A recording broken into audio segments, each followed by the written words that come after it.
Chào các bạn đã quay lại với kênh Cô Ba Bình Dương.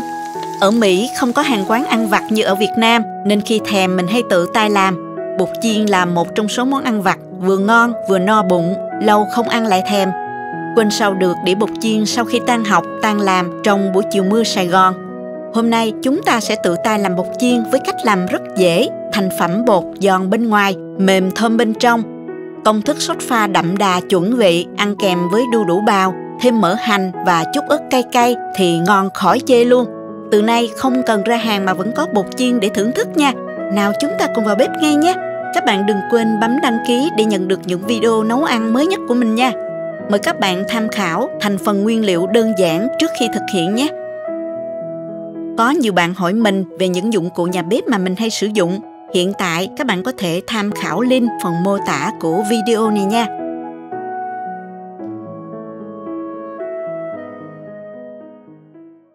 Trước tiên mình sẽ đi pha bột. Cho vào đây 230g bột gạo, 50g bột năng và nửa muỗng cà phê muối. Dùng phới lòng trộn đều. Sau đó cho tiếp 400ml nước, khuấy đều cho bột tan. Dùng nước lạnh để bột tan đều, không bị vón cục hết các bạn. Tiếp theo thì mình cho thêm 400ml nước sôi vào, khuấy đều một lần nữa và thêm vào một muỗng canh dầu ăn. Khuấy đều và để bột nghỉ 15 phút cho bột nở đều. Sau khi bột nở xong thì mình bắt nồi lên bếp và mình bật bếp, để lửa nhỏ thôi nha. Bột sẽ chuyển trạng thái từ lỏng sang đặc rất là nhanh. 3 phút đầu hầu như bột còn lỏng, nhưng bước sang phút thứ tư, bột bắt đầu sệt lại và thấy nặng tay là các bạn lưu ý phải khuấy đều liên tục để bột không bị vón cục ha. Sau khi thấy bột còn hơi lỏng một chút như thế này là mình tắt bếp ngay nha các bạn.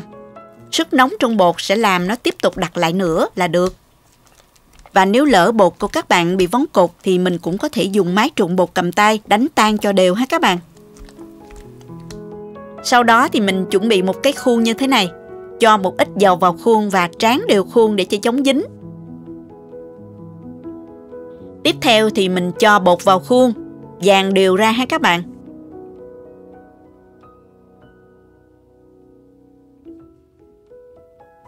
Mình dàn ra cho thiệt là phẳng nè.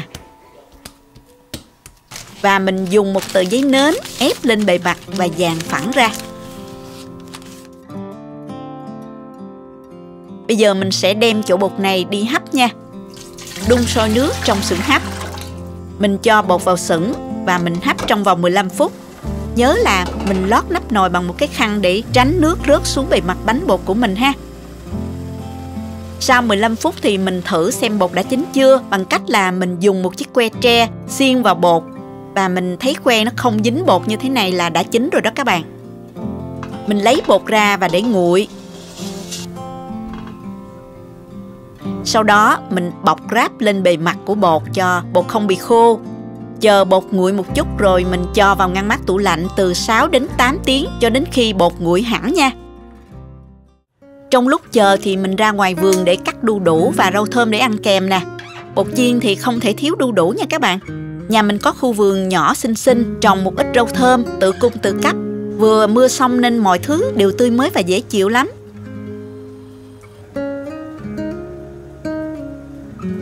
Mình chọn hái một quả xanh như thế này để ăn cho giòn nha. Rửa sạch, gọt vỏ và mình bào thành sợi như thế này. Các bạn có thể làm thêm đồ chua để ăn kèm từ củ cải trắng và cà rốt. Cách làm thì các bạn có thể tham khảo trong clip cách làm cơm tấm ha. Mình có để link dưới phần mô tả. Cho thêm vài viên đá để đu đủ của mình được giòn hơn nha. Tiếp theo thì mình đi pha nước chấm nha. Cho vào chén 2 muỗng canh đường và 2 muỗng canh nước sôi. Khuấy đều lên cho đường tan. Tiếp theo là 3 muỗng canh nước tương. Các bạn dùng loại nào cũng được nha. Và cuối cùng là 2 muỗng canh giấm đen. Khuấy đều một lần nữa. Nếu không có giấm đen thì các bạn có thể dùng giấm trắng cũng được. Nếu dùng giấm trắng thì các bạn dùng 1 muỗng canh thôi nha. Tuy nhiên giấm đen thì thơm và nó đỡ gắt hơn giấm trắng nên sẽ ngon hơn. Mình cho vài trái ớt vào băm nhuyễn để cho vào nước chấm và ăn kèm với bột chiên nếu thích nha.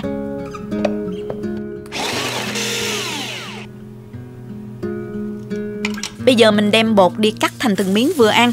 Đầu tiên là mình tách bột ra khỏi khuôn nè. Khuôn mình đã chống dính nên tách rất là dễ. Bọc ráp xung quanh dao như thế này để mình cắt cho dễ ha. Mình cắt thành từng thanh dài như thế này, độ dày thì khoảng 1 cm. Sau đó mình cắt thành miếng hình chữ nhật, độ rộng thì khoảng 3 cm.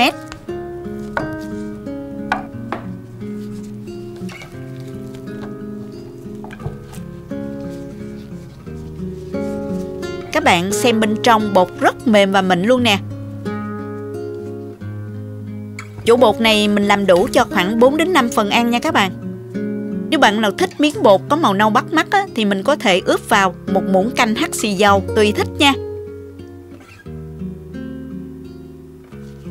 Trộn đều nhẹ nhàng để bột được thấm nha các bạn. Và mình để 10 phút rồi mình đem đi chiên giòn. Mình dùng chảo chống dính sẽ dễ hơn nha. Cho vào đây một ít dầu và mình bật bếp. Đợi cho dầu nóng. Sau đó mình cho từng miếng bột vào chiên.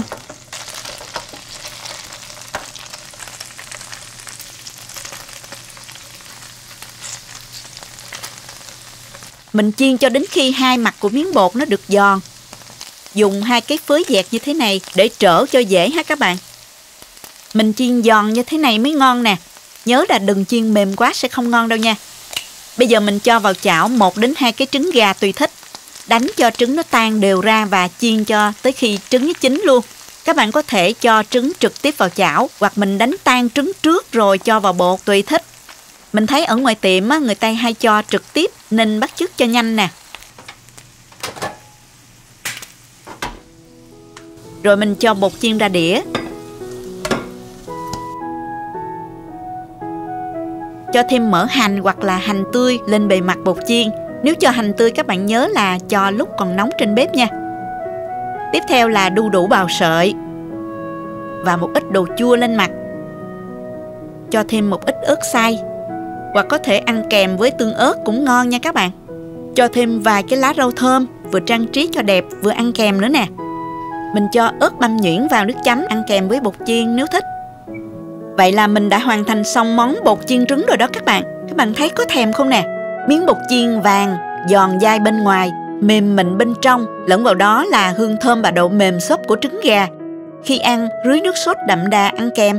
Thêm đu đủ bào sợi và đồ chua giòn sừng sực, ăn ghiền luôn đó.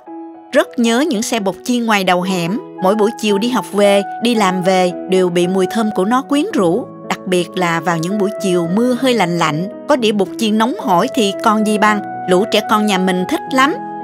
Món này ăn xế hay ăn bữa chính đều ngon, bao no luôn các bạn. Nếu thích cách mình làm, nhớ nhấn like, chia sẻ cho bạn bè cùng xem, đăng ký kênh và nhấn vào biểu tượng cái chuông để nhận được những thông báo khi mình up video mới. Các bạn cũng có thể truy cập website cobabinhdương.com để xem công thức nấu ăn dưới dạng bài viết nha. Cảm ơn các bạn đã xem video. Chào tạm biệt và hẹn gặp lại các bạn trong những video lần sau nha.